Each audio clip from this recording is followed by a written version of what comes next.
crazy couple.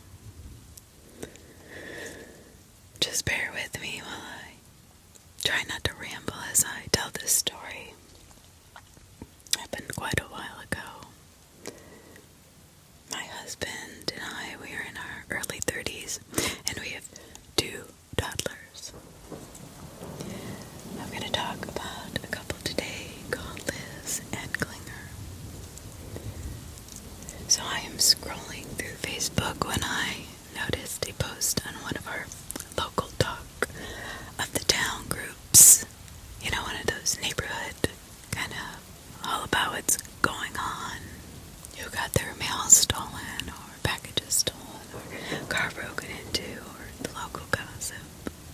And Liz is saying that she isn't from the area and wanted to know where everyone hangs out, and said she wants to make friends. This is how we met.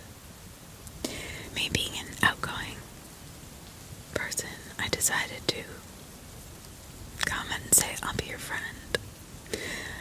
I know it was really kind of a stupid idea on my part, and I let my overly trusting and friendly personality get the best of me. So Liz and I started face group messaging and quickly realized we had so much in common. Klinger and I had mutual Facebook friends, so that made me more inclined to meet up. I arranged for the 4 of us to get dinner and hang out. We had a good time, shared the same sense of humor. Actually, it turned into Liz and I hanging out weekly, and Klinger inviting Mike to play pool every week. Mike was working a very demanding job that made it hard for him to have the time to hang out, and when he did have time, he was way too tired. For some reason, this made Klinger turn a bit crazy. Klinger asked if Mike could go to pool one night, play pool, and he said no because he was so tired. Klinger completely freaked out. Started texting Mike saying that he was being a part-time friend, and that he could not deal with having a friend that did not give enough effort.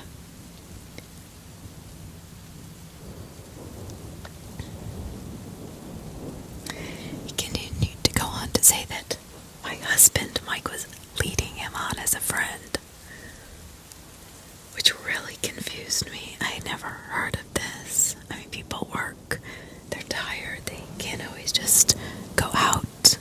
We have 2 kids. I mean, it didn't make any sense. And I kept mentioning this to my husband, but he said, I think he was just too tired to deal with it. So, he keeps on texting my husband, and he says that Mike is leading him on as a friend, and naturally, Mike is thinking, what the fuck is wrong with this guy? So Mike started saying that Klinger was overreacting, and he was not respectful of his obligations like work and family. He said that he does not have time to be Klinger's friend and to chill out. So Mike ignored all the messages from Klinger, and now this went on for days. On the interim, I do want to interject and say Liz and I are still hanging out regularly, just as girls, and figured that Mike and Klinger could figure it out themselves. They were big boys.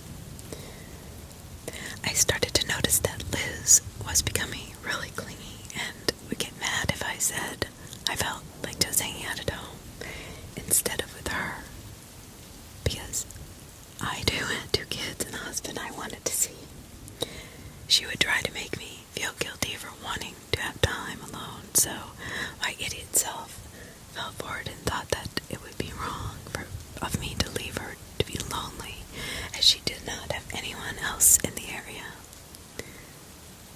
This in turn made me spend more money than we could afford, as she always wanted to get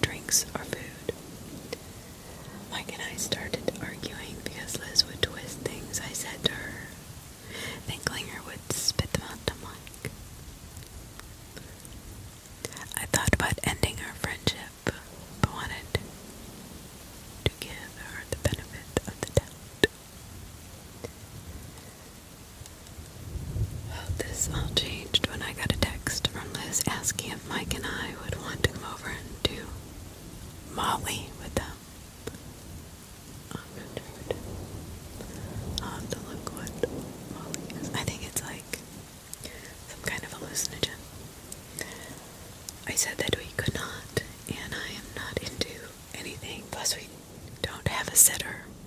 Liz had the audacity to say that I should bring our kids over with us and do drugs with them.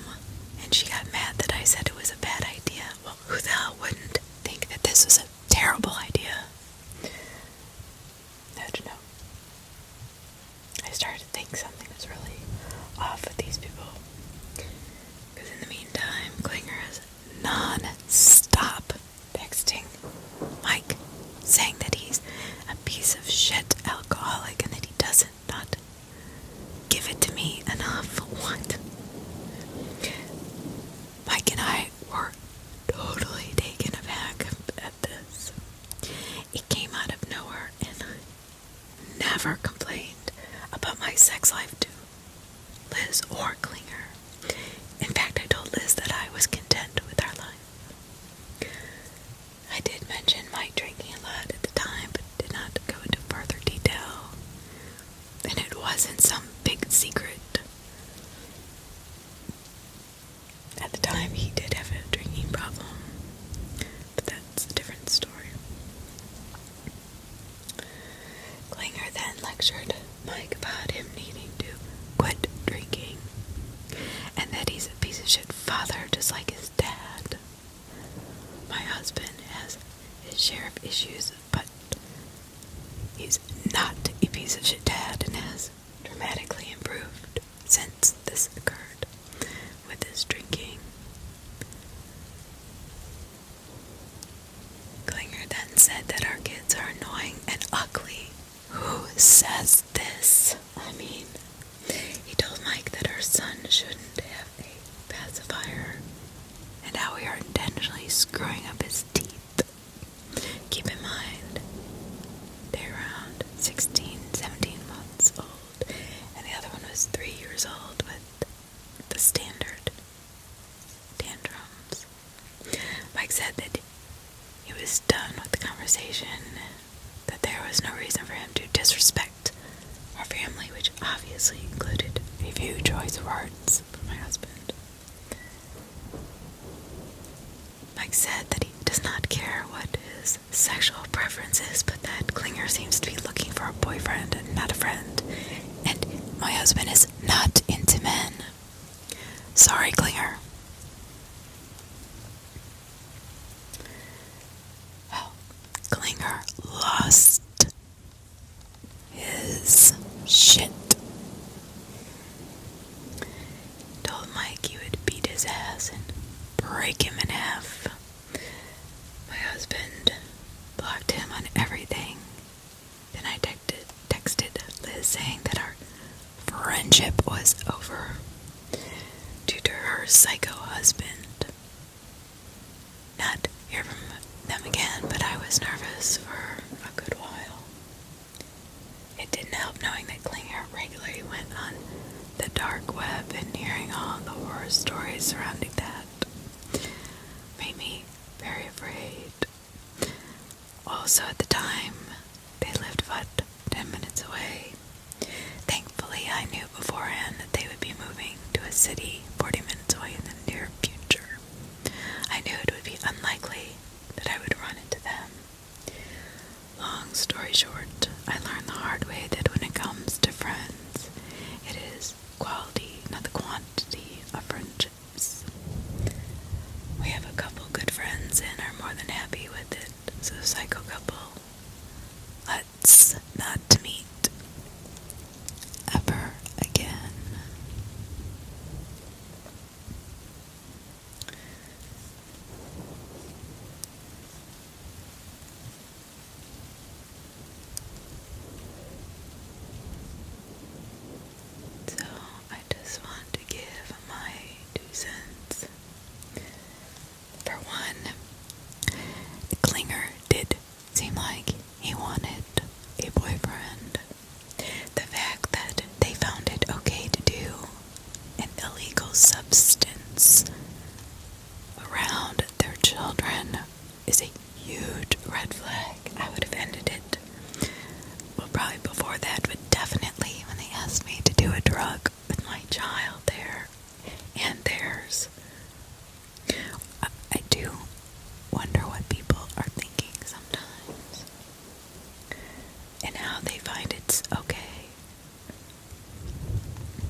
accuse you of being a bad parent. I don't know.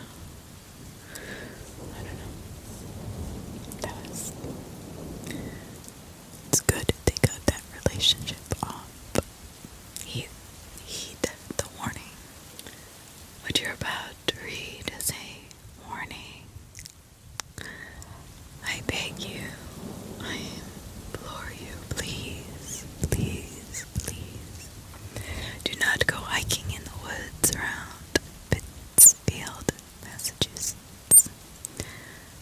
I know these woods like the back of my hand. I was playing with my little brother among those trees when I was still in single-digit age. Trust me when I say that something has been changing out there, and not for the better, I promise you.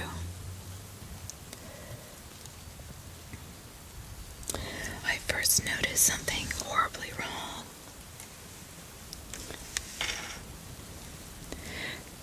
during a hike a few weeks back in early spring. Birds migrate back from the warmer southern climates to their northern territories in masses. Thousands upon thousands of tiny songbirds occupy the trees around Mount Greylock during the month of March, each singing his sweet, chirpy song that is, in reality, a bellowed war cry, a call for challengers to step upon and knock them off their perch. Yet as I trudged through the previous winter's leaf litter, I could not hear a single goddamn thing. No birds or any other animals for that matter seemed so still.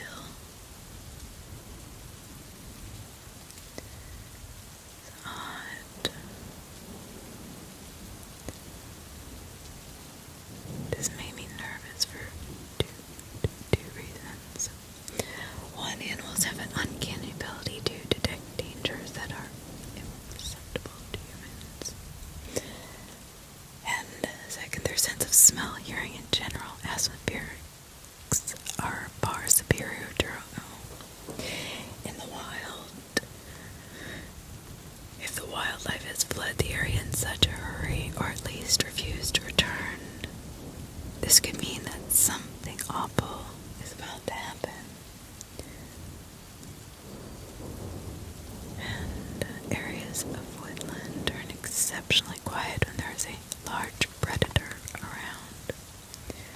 Wood pigeons will become deathly quiet and still, hoping a black bear or mountain lion will just pass them by. Sometimes they do, sometimes they don't, but either way, it would be hideously unsafe of me to wander around while one was prowling the area. Naturally, I started making my way back to my car. But then something really strange and peculiar happened. I feel I should remind you at this point that I had been playing in these woods around Mount Greylock since I was 7 or 8 years old. I'm older now, and it's pretty far from where our family lived when I was a kid. But thanks to our bikes, we had a pretty large area to roam when it came to those long summer breaks. Point being, I know these woods really well, but some way, somehow, I managed to get lost.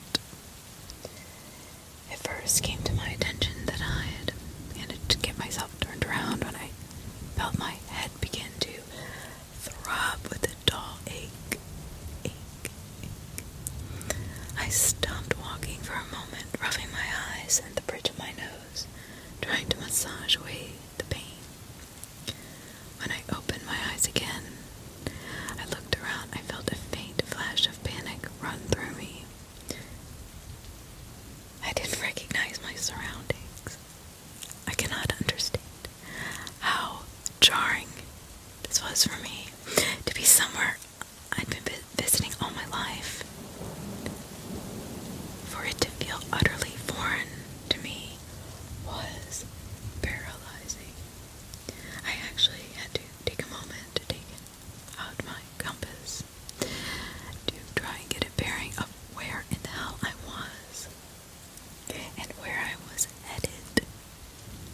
my surprise, the compass needle kept slowly moving around.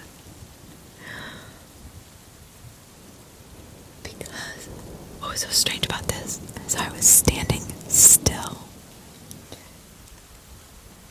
I even went so far as to sit still on the ground on a supposed bearing, and it slowly began creeping around again. This is a lot less of a problem than I make it out to be, but it was unnerving, I promise you. There are ways around a faulty compass. I guess one would be moss mostly grows on the north side of a tree, the side that gets the most sunlight. That provided an easy way of determining which way was north. At least, usually, it would. I inspected various tree trunks. Realized the sun was hanging in the southern portion of the sky. That or the moss in this area grew mostly on the south section of the tree trunks. Now, I get it that it's not entirely out of question, but that was yet another detail that just seemed to scramble my brain. See, nothing made sense. I couldn't use my skills as an outdoorsman on how to find my way due to a faulty compass. Being completely lost in the woods, I knew like the back of my hand. This is when pure panic began to bubble in my chest. Panic is not good. Panic only leads to degradation and death, defeat. I had to keep myself calm. There must be a rational explanation for what was occurring. And I walked off into the direction I was almost positive the nearest highway was. I came across something I had never seen in the woods before. Something that seemed so out of place. Frankly, it was terrifying. In all the years I spent roaming these woods, with my brother as a kid, I'd never seen anything like this old rundown cabin that stood before me. And when I say old, there was no way it could have been built any later than the 70s, maybe 60s. So how had my brother and I missed this place was utterly beyond me. The obvious thing to do was to knock on the cabin door, see if anyone was home, and as much as I might find it humiliating, ask for directions. I walked closer and closer towards the front rustic door, and I feel the most unusual sensation. I chalk it up to general tiredness. Maybe my blood sugar was low. Maybe I don't know, was having a mini stroke. At this point, anything seemed more logical than the feeling I was feeling. It was the most unusual sensation. I can't even really explain it, but for whatever reason, each footstep that took me closer to the cabin seemed heavier and heavier, like I was walking through sinking sand.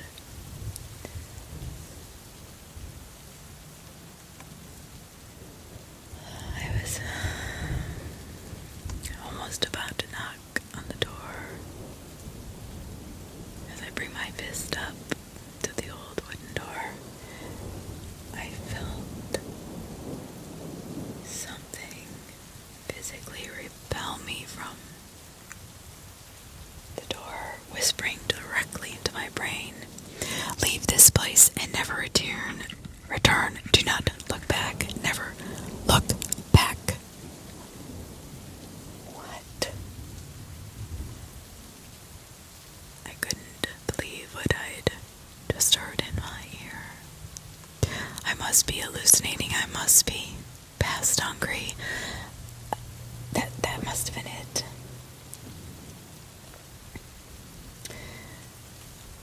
I finally knocked, and the door creaked open slightly, revealing the dilapidated house inside.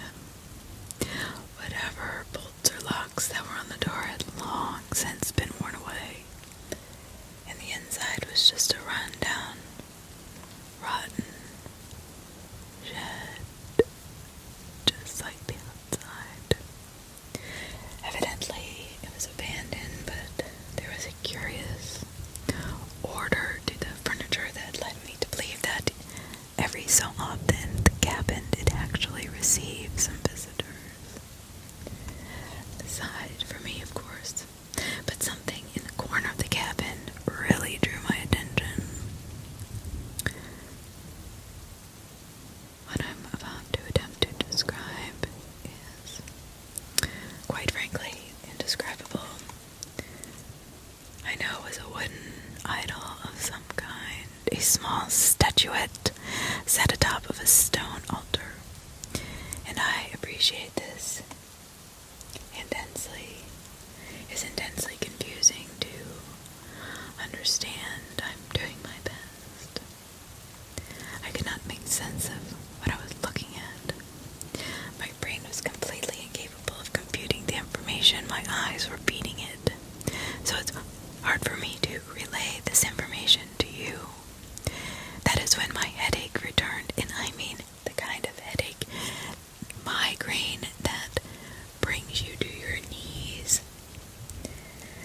And this anxiety, so crushing, I felt I was going to have a panic attack and die.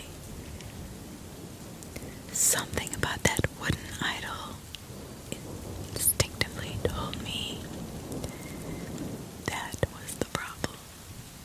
All it was, a mess of twigs and vines and moss.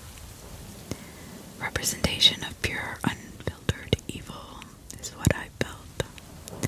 I ran. I'm not ashamed to admit that I ran like a scared child from that cabin into the night. The night. You read that right. When I walked into the cabin, it was still daylight. I could not have been there for more than a couple of minutes. At least, that's what I thought. When I burst out through the wooden door, it was completely pitch black outside. I ran until I found the highway, ran until I found my car, and drove like a madman until I was safely back home. I have not been able to bring myself to talk about what happened to me that day until, writing this down, I feel maybe it will stop haunting my dreams if I just get it out there. If anybody has ever had anything like this happen to them, please let me know. And if you are near those woods, heed my warning.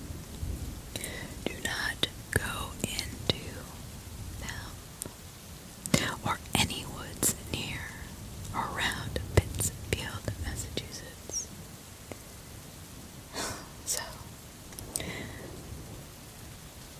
I used to be a very naive person. I was a type of optimist who believed there was a touch of goodness in every heart.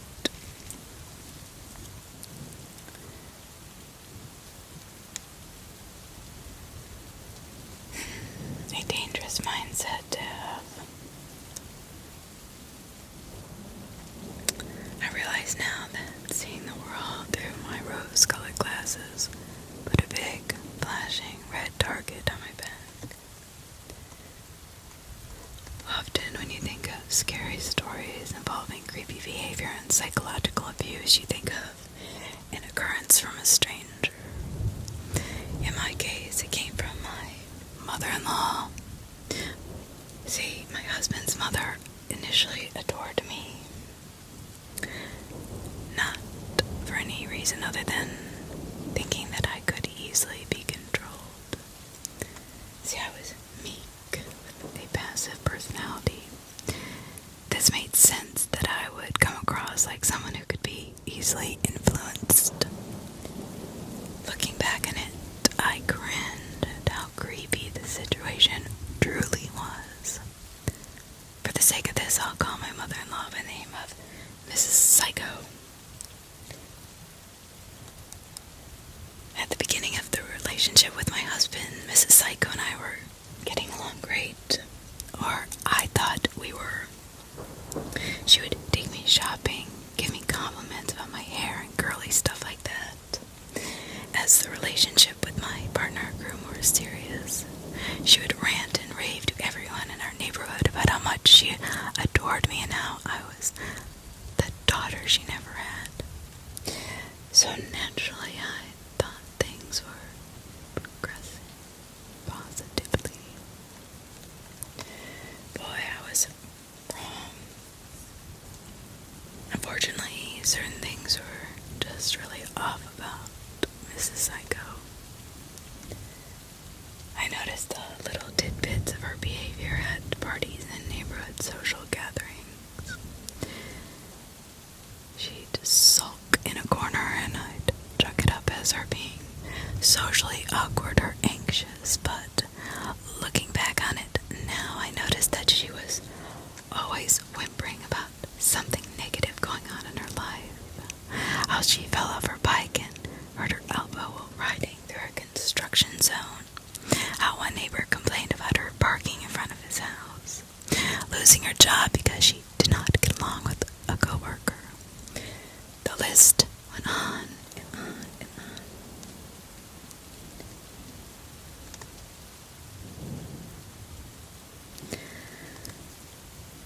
It disturbs me to talk about it. I get sick to my stomach, so I apologize for pausing, but this is very difficult. See, she portrayed herself as a victim of some unusual circumstances. One huge red flag that my mind did not understand at the time was the story she was always telling about her other son, my husband's brother. She would say some really disturbing things about how he'd held her, my husband and his dad, hostage in their home, and how he'd physically punched their father in their face. The way she described the story made it sound like my husband's brother was a bully to the whole family, and my husband did not seem to think it was quite as severe as she made it sound. Regardless, in all her wild stories and accusations about him, she always scolded her son in ways that I just cannot imagine ever scolding my own child. What my husband and I did not fully interpret at the time was the underlying problem. It wasn't necessarily his brother, the woman who had been a driving force for the insanity behind the behavior. Psychological abuse can trigger emotional responses in very unpredictable and disturbing ways. Mrs. Psycho's behavior became evident and creepy after our engagement. She showed signs of unhealthy enmeshment. First, she was angry that we did not tell her immediately when we had gotten engaged. Then she was pissed that we changed the wedding date without first asking for her permission, like it was her wedding. She expressed a desire for my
Mrs. Psycho and her husband, Mr. Psycho, would start showing up to our house every other day or so.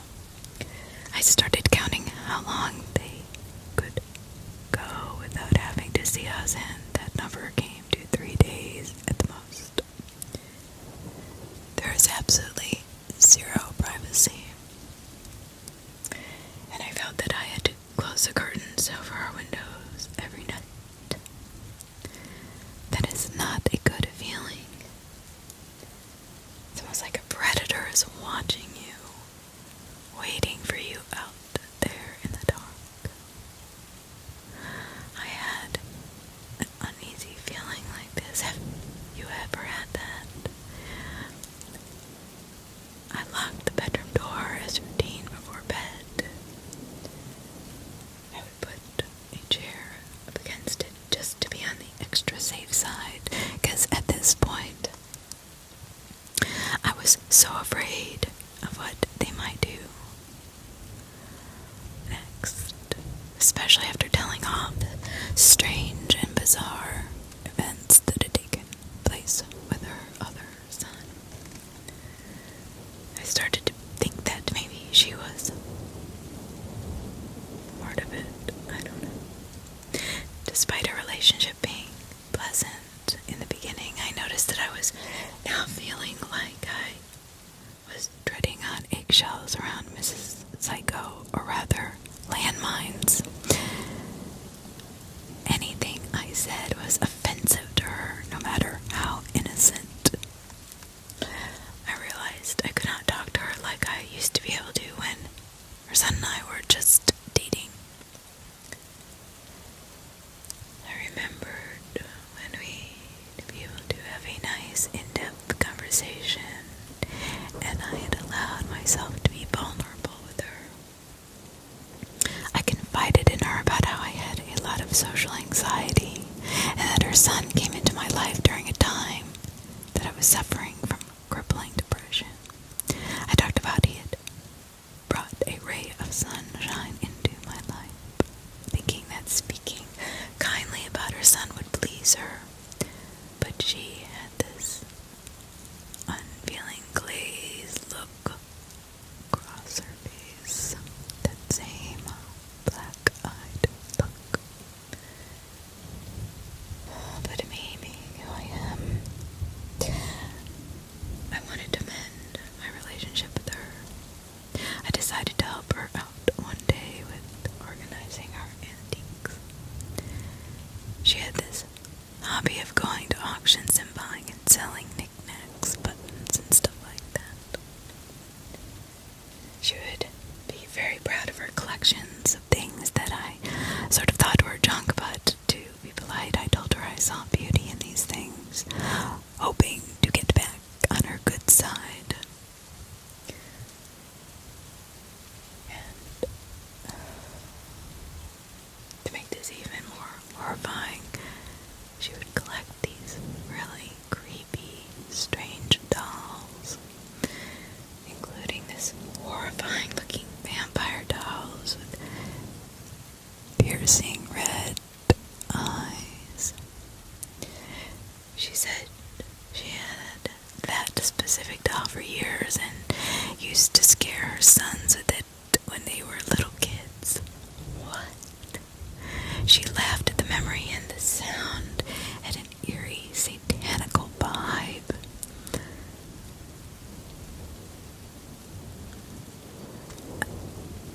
I'm speechless. Honestly, thinking back, I can't believe this wasn't enough to freak me out. But it didn't. Then she told me the story about how a female coworker complained about her to HR at her company. To seek revenge on this horrific woman, Mrs. Psycho wrote a letter that was meant for the coworker's husband, telling him that she was cheating on him.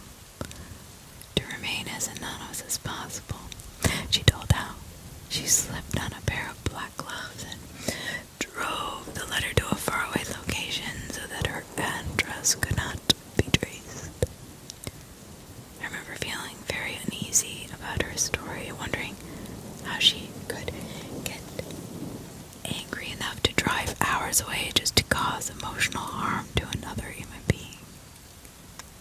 There came a point after hearing this story when I did not want to be left alone with my husband's mother anymore.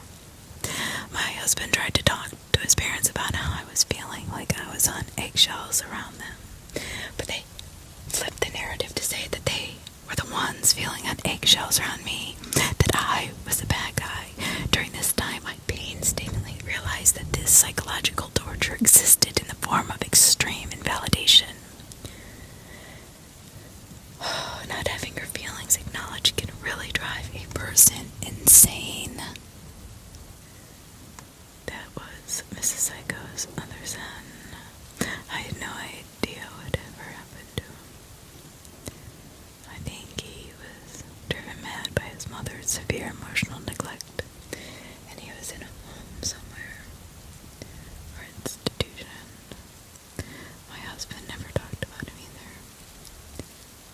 Now she was pulling the same tricks on me and my husband, gaslighting us into believing that we were just too sensitive.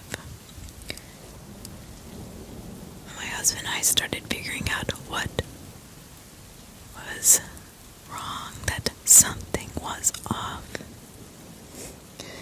Can you imagine? She got even creepier. His parents started showing up at our house to corner us into submission. What I mean is, they would tell us stories to make them seem like victims so that we would give in to demands of what they wanted at the time. If we denied the request, they would use psychological manipulation by telling us that we were uncaring or ungrateful. One demonstration of this manipulation was when I became pregnant. I explained that the smell of pizza made me extremely sick, but this was, of course, ignored. And Mrs. Psycho insisted that we go to a pizza restaurant for her birthday. I was confused with why I felt like I couldn't say no. My husband was in the same predicament. Somehow I think we sensed that something bad would happen to us if we declined. This also is because Mrs. Psycho's husband and her sister had contacted us, telling us explicitly that we were not allowed to say no to her dinner invitations anymore. They explained it like saying no hurts her feelings. But there was something else there behind those words that I can't quite explain. Something hidden beneath the surface that sounded threatening, insidious. I had no idea why, but I just did not feel safe. Only 2 weeks after giving birth to our daughter, the creepiest interaction of my life happened with Mrs. Psycho. She had caught me alone while I was on my front porch. The weather had been really nice, so I was rocking with my baby in one of our outdoor chairs. She came up to the doorstep and assumed a seat in a chair next to me. Then in a quiet, ominous voice, she said to me, "You have to share her, you know." Her black eyes flickered to the infant in my arms. I know what you might be thinking, but this was not said in a cute, excited, new grandmother kind of way. Her voice sounded cold and possessive with a certain passive-aggressive intent behind the statement. I naturally clutched my arms around my daughter tighter, feeling a protective instinct take over me. Mrs. Psycho had expressed to me before that she had always wanted to have a daughter, but was only ever able to give birth to sons. I don't know, maybe my postpartum hormones were influencing me, or just overall overall feeling paranoid, but a disturbing thought occurred to me that she might want to get rid of me somehow to have my daughter to herself. I later told my husband about the bizarre interaction with his mom and how I could not keep up with the heavy psychological demands of his parents anymore. It was all taking a strange emotional toll on me, as well as a strain on our marriage. And I still could not pinpoint exactly why. Nevertheless, they were causing us tons of stress. This impacted me all the more while I was trying to adapt to my role as a new mother. They restricted me in bizarre ways. They would tell me I was not allowed to refer to our daughter as my baby. I previously posted on Facebook about how excited and happy I was to be a new mom. I posted a side-by-side picture of me with my daughter with the caption, "She has my eyes," which meant to be the light-hearted and innocent post. My mother-in-law commented on the post with, "My son had something to do with it too," which not only put a damper on the mood, but also felt weird and intrusive. Why would she have to mention something we already knew? Everybody knew my husband. It wasn't a damn secret. I don't know, it's like my happiness enraged her. I really felt like I was starting to go crazy. The stress was enough to make me physically ill. At first, my husband hesitated when I told him about my concerns, stating the usual spiel that I was natural. For him to say that they were his parents and he couldn't just drop contact with them, but I don't know, something in his voice contained fear, and it would not take long before he would realize how fucked up the situation actually was. The incident that drove him to the point of cutting off his parents happened when they cornered us in our own living room, demanding that we watch their unruly dog while they went on vacation for 5 days. My husband almost caved, but stayed firm when he told them, "No, we can't. We have a 2-month-old baby to look after."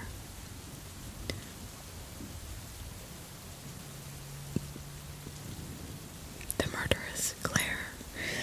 murderous glare his mother flashed at me was intense enough to make me crawl out of my skin.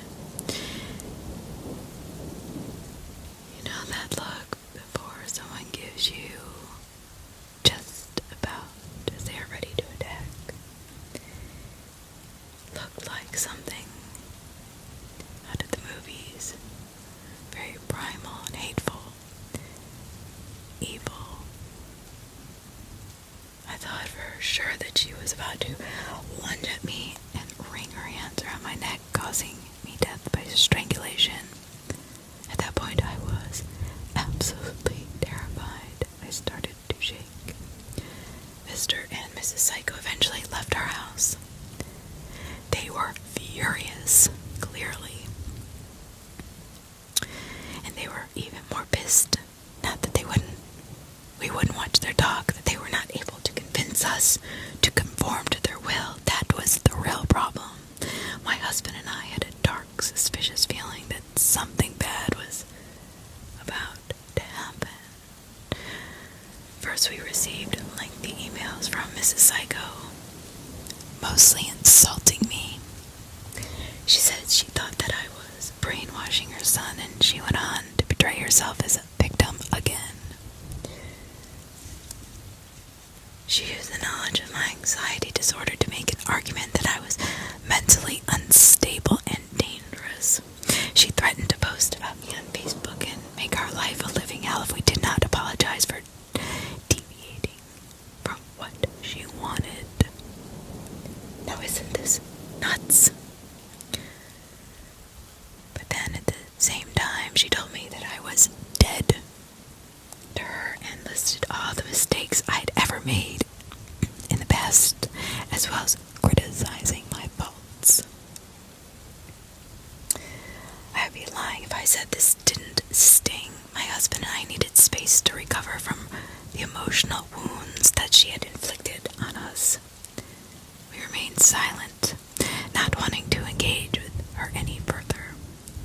My husband and I were pretty scared as well as being hurt, spending most of our days cooped up in our bedroom, not knowing what to expect. We stayed strong through the process of separating from the toxic relationship. Mrs. Psycho proceeded to make good on her threat, posting about me publicly on Facebook. She said I was batshit crazy. She even went on a step further, saying that I had borderline personality disorder in all capital letters. This came out of complete nowhere. She knew I had anxiety, but I'd never mentioned anything to her about being borderline, because I wasn't diagnosed with that at all. I didn't even know really what that meant. I just had a little social anxiety. A lot of people experience it. However, it did not end there. Don't worry, it got worse. An active smear campaign against me ensued after Mr. and Mrs. Psycho actually went door to door to everyone's house in my community, posing as good citizens to warn everyone about their extremely dangerous, manipulative, 5-foot-tall daughter-in-law. My neighbors didn't react in the way that was expected, though. They were more wary of her than of me, instead of ruining my reputation, which was the desired effect. Most people in my neighborhood were majorly creeped out by Mrs. Psycho's efforts to destroy me. They were equally creeped out by Mr. Psycho's willingness to go along with the whole thing. I guess, after years of being beaten down with his wife's abuse, he was an empty shell of a man, a flying monkey to the proverbial wicked witch. There are a few doctors and therapists in my neighborhood who could not officially diagnose her since she was not their patient, but they said off the record that they believed Mrs. Psycho had been projecting, meaning that she was, in essence, confessing that she is potentially dangerous and volatile while pinning it on me. This, along with some stories of Mrs. Psycho's interactions with other people in our neighborhood, confirmed that something was disturbingly off with this lady. This information made the situation all the more unsettling when Mr. and Mrs. Psycho showed up to our house for what we suspected would be a very dangerous confrontation. My husband and I were watching Survivor in the living room with our baby when the doorbell rang. He crept to the front window to peer behind the curtain to see who was there. I could see fear on his face and my heart sank. "It's my parents," he said. My blood ran cold. I immediately ran with the baby upstairs, pausing only to tell him that it was his choice whether to answer the door or not, since they're his parents, but that me and the baby would be hidden away. As I made my way up the stairs, my husband hovered by the front door, conflicted. He did not know what to do. Meanwhile, I could hear jostling at the front door. His parents were trying to force their way inside our house with a spare key. Thank God to this day that I had changed the locks a few days just before, so they could not get in. Of course, this enraged them even further. I proceeded to run upstairs and close the bedroom door and lock it behind me, so the baby and I would be semi-safe. I held my daughter close, my heart thundering away wildly against my chest. There was a knock on the bedroom door. I reacted with a jolt. It scared the crap out of me. My husband's voice on the other side calmed me down, though. He told me he did not answer the door.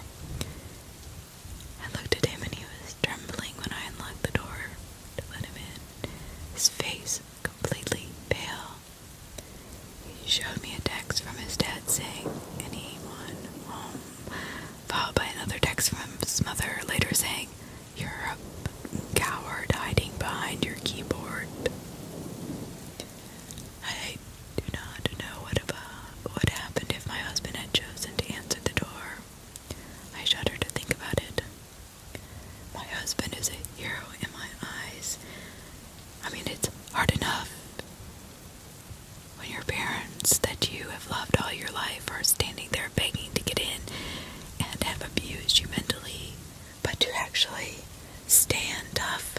That takes a lot, and I'm proud of him. My husband and I both locked them out, blocked them after that. The phone numbers, social media accounts, everything. They moved away to another state, thank God. We have since been in no contact with his parents for almost 2 years now, and our daughter is growing in a loving environment free of toxicity. Sadly, we had to block some of my husband's other family because they kept telling us we should talk to my in-laws, which, by the way, feels a lot like being told to please contact your abuser.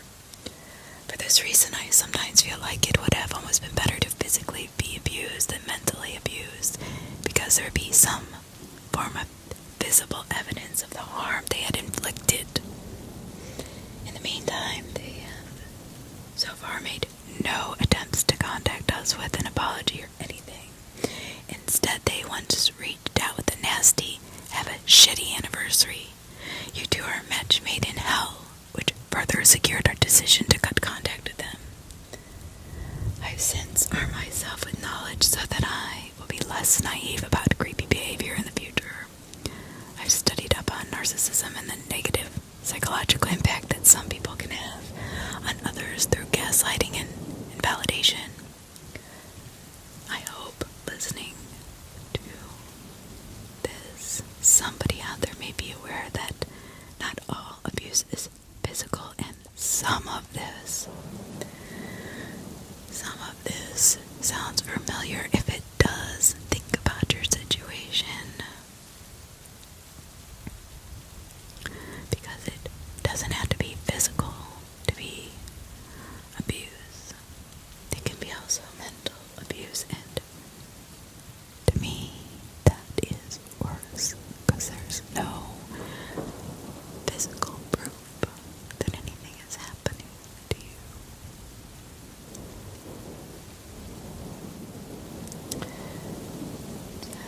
To be really honest,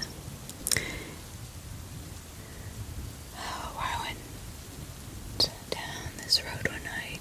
There is a college, and it is a very bizarre place to open a college, surrounded by forests, the land of animals and unknown who are not afraid to saunter in their realm, proving their dominion wherever, good and whatever. There have been cases of plenty of animal attacks and unknown creatures lurking in the woods, that the place has started harboring rumors galore and negative energy that does not stop the brave from venturing out onto adventures. So, this area is called Sadawala, where 7 students found their regular abode. Not just for the thrill of adventure, but also to satiate their late-night hunger for urges. A dhaba that served all those night owls who were not happy with their cooks. The precinct regulars were students primarily, why it kept its engines running even at night. Their business was booming, so why stop at happy hours, right? All these kids were highly stoned and scored some reefer from somewhere. They would sneak out like they always did, and they'd hang out on the road once they were a safe distance from the college. Then they would sing songs, make fun of each other, and talk about girls as they headed straight towards their favorite Sadawala dhaba. Food there, well, was amazing. The journey felt like it was written in some kind of dream. They barely had a memory of how they traveled 7 kilometers to reach the dhaba without getting tired. I mean, reefer makes you hungry, and hunger was right at its peak. The boys gorged on every food item the dhaba had. I'm going to order chicken tikka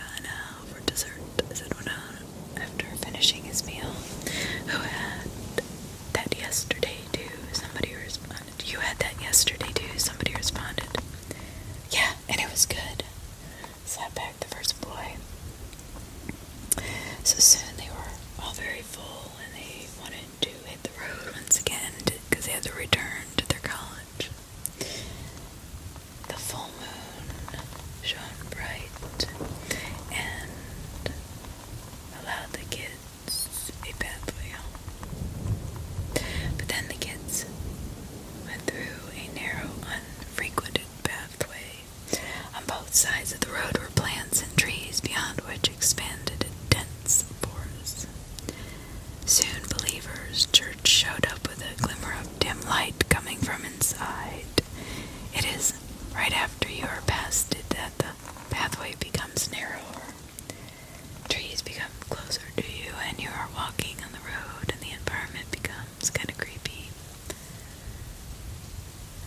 So somebody in the group noticed the sudden darkness around and kicked in the conversation about, well, ghost stories and, of course, scary things to talk about in the dark, since that's what they were doing. They were walking in the middle of the dark in an area they did not know, so why not scare the crap out of each other? So one of the bold guys reassured them that there were 7 of them and they could take on anything. Scary thoughts began surfacing one by one, and thus began ghost stories that thrilled them beyond limit. Given the place they were in, not to mention the state they were in mentally. As someone was reasoning with someone's story, trying to pinpoint how humbug it sounded, a fog began developing some 100 meters ahead of them on the road. Nobody was paying attention, of course, until all of a sudden it was right on top of them. Hey, where did that come from? The rest were surprised by the fog, the density, and how quickly it rolled in. Just when everybody looked at the white mist ahead, a matchstick burned midair. Psst. There was nothing around. Just the fire from the matchstick, burning bright and hanging like in some kind of weird dream. 2 cigarettes followed, obstructing the flame.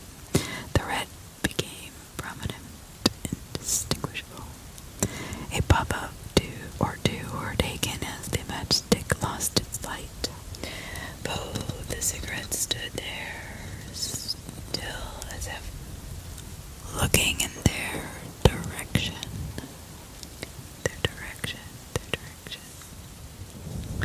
The voice kept moving, whispering under their breath. Can you see that? Can you see that too? Can you? Yes. Another one asked, can you see it? Just keep going. Shut up, responded another under his breath. One of the cigarettes then moved towards the edge of the road. The other one stood there, puffing away. The smoke disappeared, since the students smoked themselves, it was easily recognizable. Whatever it was not afraid of a group of 7 college boys coming in their direction. Suddenly, when there were some 20 meters left to cover, they saw the cigarette falling to the ground, its cinders releasing sparks in all directions in the process. Then there was complete silence, but the mist, the fog did not go away, but the strong scent of cigarette hung in the air as they drew themselves closer to the spot where the cigarette was last seen. As they were crossing the spot, one of them noticed a man sitting by the edge of the road towards the light. But oddly, there was no head. There was smoke coming out from a place where there was supposed to be a head. One boy whispered under his shaky breath, can you see it?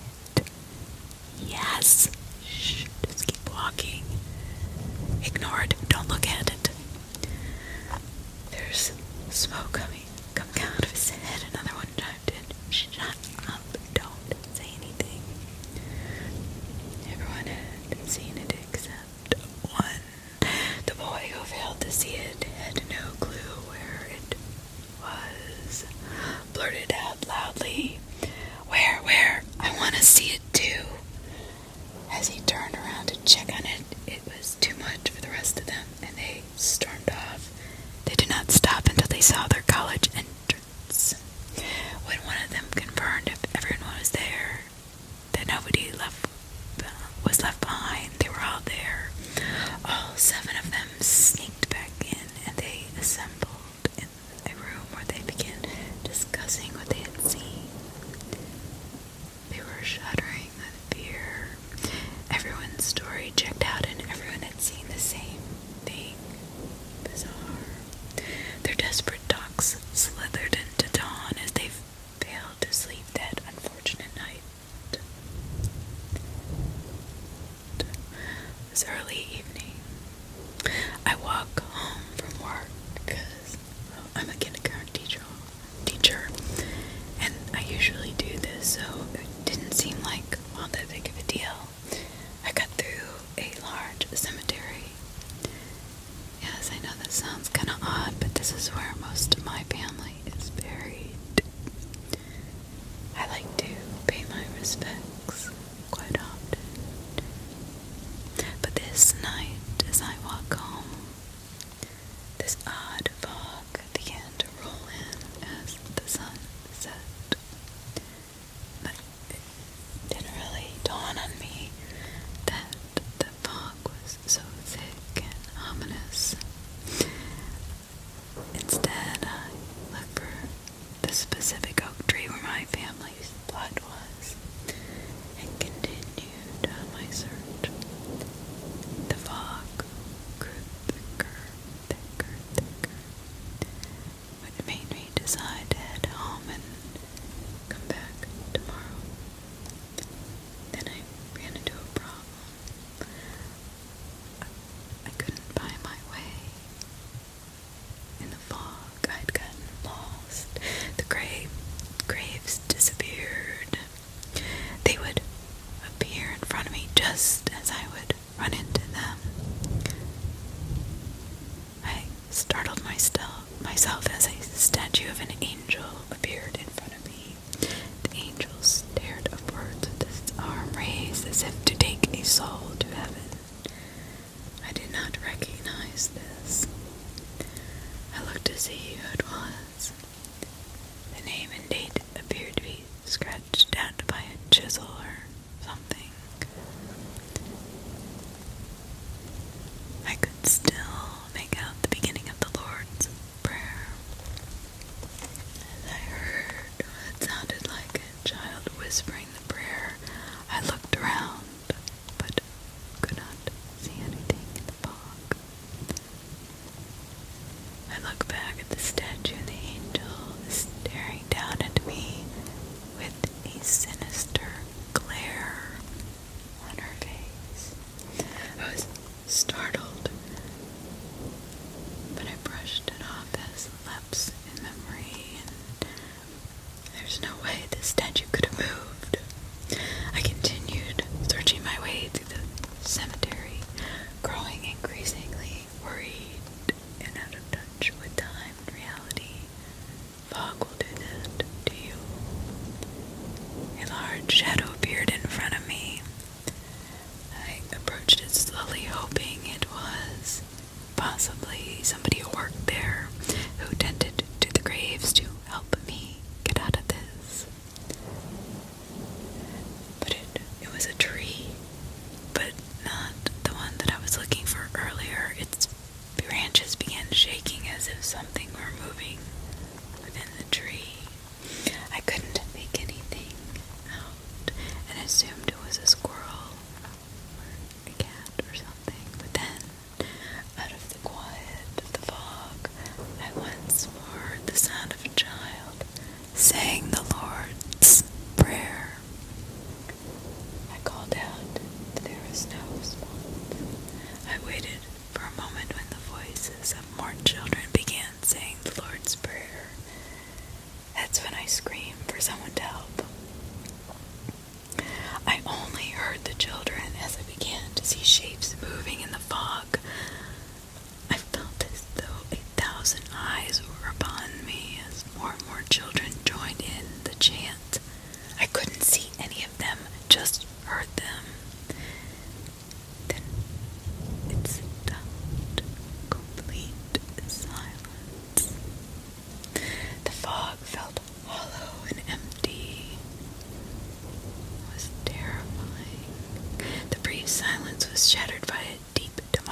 voice repeating the verse in a sinister, mocking tone. I ran like I had never run before. I didn't care if I ran into a gravestone, fell over a tree. I did not care at this point. The air was getting thicker and bitter cold. The demonic one began shouting in Latin. I kept looking back over my shoulder. All I could see were the shifting shapes of the bog. How long I had been running. The cemetery was big, but nowhere near this big. I fell to my knees and began to sob in sheer terror. What the fuck is going on here? Shadows started to take form within the fog and began approaching me. My tears came harder and faster, and paralysis washed over me as I tried to muster breath for a scream. I was too winded from the run. Shadowy arms shot out from the mist and grabbed hold of my arms. I struggled as they pulled my sleeves back. They began to carve Latin inscriptions into my flesh.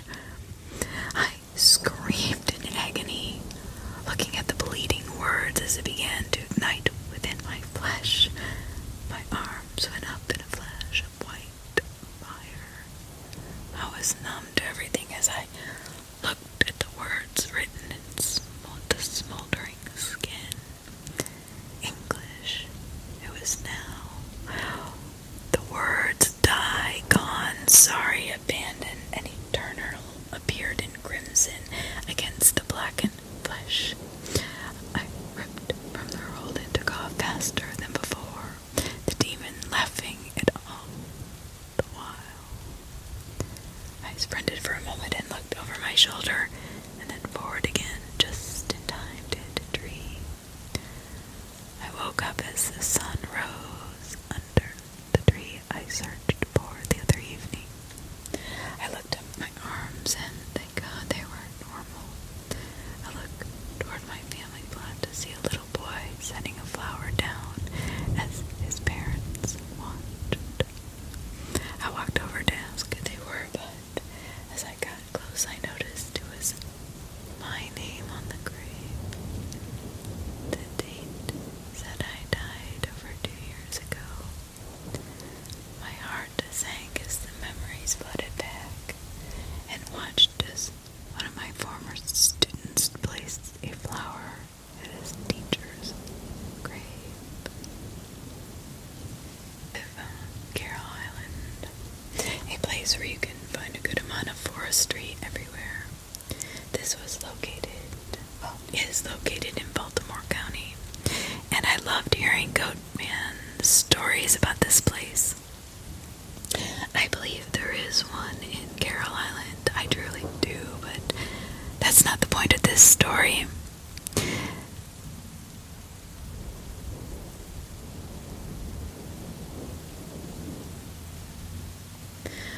Yeah, I love this.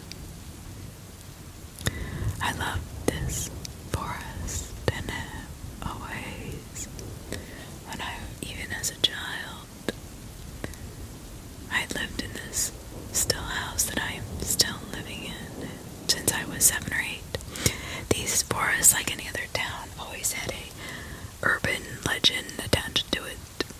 Some of these were mostly told by older kids who were trying to scare the kids who would wander about the streets. The teens would always go into the woods to smoke pot, drink alcohol. I hated that, but it's how they got their kicks. I was outside of my house sometime near January, a full moon. This is when some of the clown things were starting to die off and come back in April 2017. I never believed in that crap, and I still don't, but that night I think I did. I walked inside my house with me, my brother, and my friend, we called Kyle, which is really his middle name.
conversation for a good 10 minutes when Kyle finally says, "Then why don't you go prove it?" A dare, no teenager, no kid can ever refuse a dare. It's like an unwritten rule, right? So of course I say, "Sure, okay," and told them that I would be back. I know just the place to prove it. There was a little place down the road that was put there for a park, essentially. It wasn't funded. The only thing it had was a small walking bridge that was pretty nice. We called it the Duck Pond, but it actually was Seneca Creek. I'm giving all location details to give you a better understanding how scary this place would have been at night. I left the house, got onto my bike, and rode off 2 blocks away. At the entrance of the park is another set of woods that is private property. There are houses on the water and some abandoned houses as well. The entrance is easy to see, can't miss it, and personally it looks really pretty. As I was walking up to the entrance, I noticed a foul odor. Keep in mind that this is a wildlife area. We were used to things dying and decomposing right here. It didn't help with the stench of trash reeking from the trash island where the abandoned houses were. I was about to walk into the park when I shit you not. Something had spoken in a low, somewhat alluring voice. "Hey there, kiddo, why don't you come over here?" This is when I went in panic mode. I am someone who is not scared off so easily, but it was that voice. Something about that voice. That somebody could actually be out there. The unknown. That's what scared me. I couldn't see it, I just could hear it. I turned towards a small patch of bushes near the entrance. I see something crouched over deep in the bushes facing me. I could not tell exactly if it was a clown or demon. I didn't care at this point. Even thinking about it to this day makes me paranoid that I'm going to see it.